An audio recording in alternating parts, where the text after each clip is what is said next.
তারেক রহমানের স্বদেশ প্রত্যাবর্তন ঘিরে বিমানবন্দরে কড়া নিরাপত্তা। দীর্ঘ প্রায় দেড় যুগ পর বিএনপির ভারপ্রাপ্ত চেয়ারম্যান তারেক রহমানের স্বদেশ প্রত্যাবর্তনকে কেন্দ্র করে হজরত শাহজালাল আন্তর্জাতিক বিমানবন্দর সহ রাজধানীতে ব্যাপক নিরাপত্তা জোরদার করা হয়েছে।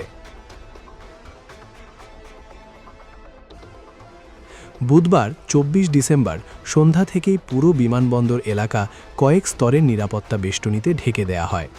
স্বরাষ্ট্র মন্ত্রণালয় ও ঢাকা মহানগর পুলিশের ডিএমপি সূত্র জানা গেছে, পুলিশসহ বিভিন্ন আইনশৃঙ্খলা রক্ষাকারী বাহিনীর প্রায় ২,০০০ সদস্য মোতায়েন করা হয়েছে। নিরাপত্তা নিশ্চিত করতে বিমানবন্দরে আনসার গার্ডের নিয়মিত সদস্যদের পাশাপাশি গুরুত্বপূর্ণ পোস্ট ও পেট্রোল ডিউটিতে অতিরিক্ত ব্যাটালিয়ন আনসার সদস্য মোতায়েন করা হয়েছে। আইনশৃঙ্খলা রক্ষাকারী বাহিনী সূত্র জানায়, তারেক রহমানের যাতায়াতের রুট জুড়ে প্রতিটি থানা এলাকায় নিরাপত্তা ব্যবস্থা জোরদার করা হয়েছে।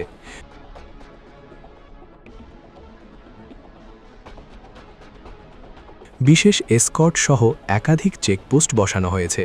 গুলশান, বনানী ও বারিধারা এলাকায় অন্তত ৯টি চেকপোস্ট ইতোমধ্যে চালু রয়েছে। প্রয়োজনে চেকপোস্টের সংখ্যা আরও বাড়ানো হতে পারে। বিমানবন্দর থেকেই তারেক রহমানের গাড়িবহরকে ঘিরে বিশেষ নিরাপত্তা বলয় গড়ে তোলা হবে। এরই মধ্যে তার নিরাপত্তায় বুলেট প্রুফ গাড়ি আমদানি করা হয়েছে। বুধবার লন্ডনের স্থানীয় সময় সন্ধ্যায় পরিবারের সদস্যদের সঙ্গে নিয়ে লন্ডনের হিথ্রো বিমানবন্দর থেকে ঢাকার উদ্দেশ্যে রওনা দেন তারেক রহমান।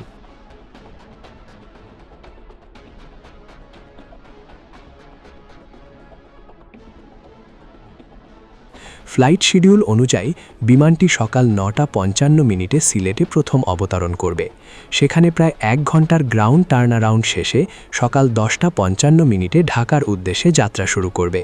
হজরত শাহজালাল আন্তর্জাতিক বিমানবন্দরে সকাল ১১টা ৪৫ অবতরণের কথা রয়েছে। এদিকে তারেক রহমানের স্বদেশ প্রত্যাবর্তন উপলক্ষে রাজধানীর পূর্বাচলের ৩৬ জুলাই এক্সপ্রেসওয়ে বা ৩০০ ফিট এলাকায় গণসংবর্ধনার আয়োজন করেছে বিএনপি।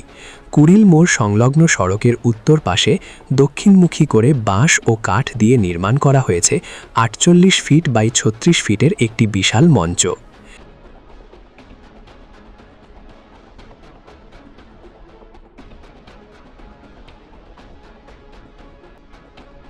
প্রিয় দর্শক, বিষয়টি নিয়ে আপনার মূল্যবান মন্তব্যটি কমেন্ট করতে ভুলবেন না। পরবর্তী আপডেট পেতে চ্যানেলটি সাবস্ক্রাইব করে আমাদের সাথেই থাকুন। ধন্যবাদ। এসকে টিভি বাংলা, সাথেই থাকুন।